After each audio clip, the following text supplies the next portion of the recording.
Guys මම අද ඇවිත් ඉන්නේ අනුරාධපුරයට. ඇත්ත වශයෙන්ම කිව්වොත් මේක තමයි මගේ ජන්ම භූමිය.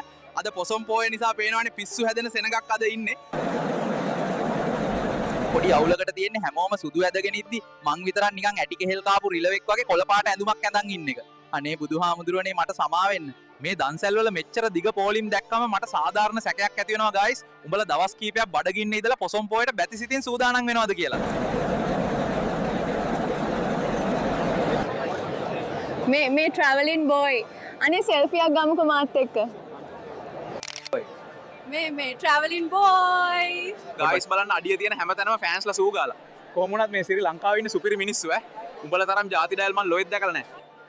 ඔයා නේද අර පිරමිඩයකට රිංගන වීඩියෝ දැම්මේ? මල කෙලියයි. බස්. අඩෝ ට්‍රැවලින් කොල්ලා පිස්සු හැදෙනවා තවුසේ හම්බුන එක පට්ටම සතුටුයි. අඩෝ සෙල්ෆියක් ගමු මචං. බයි මචං. සෙල්ෆියක් ගමුකෝ මාත් එක්ක. ඔයි.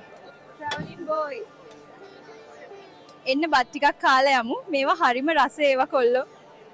ගයිස් අර ලස්සන නංගි බෙදුවා බෙදිල්ලක් ආයේ නෑ කෑවා බුරිය උල් වෙන්න. කිරිකොසුයි කරවල හොද්දයි මිරිස් බැදලා පපඩනුත් තිබ්බා ඔයි. වාව් මේක නම් පුල්මාවලස්. අද එළියට යන හැමෝම පරස්සමින් ඵලයල්ලා. පොඩි උන් CT100 වල යන්නේ ජෙට් වල යනවා වගේ. කොටින්ම පොඩි ඇටපැටව තොපේ රත ගාය නම් බොහොම වැඩි. ඒ මදිවට අර පෑන් ගාලා නලා පිඹින උන්නා නම් මේ දූපතෙන් පිටුවහල් කරන්න ඕනි. ඉතින් ගයිස් අද මාව අනුරාධපුරේදී දැක්කොත් අනිවා කතා කරලා සෙල්ෆියක් ගහලා යන්න. අපි ලස්සන උනාට ලොකුකම නෑ. එහෙනම් සුබ පොසොන් පොහෝ දිනයක් වේවා.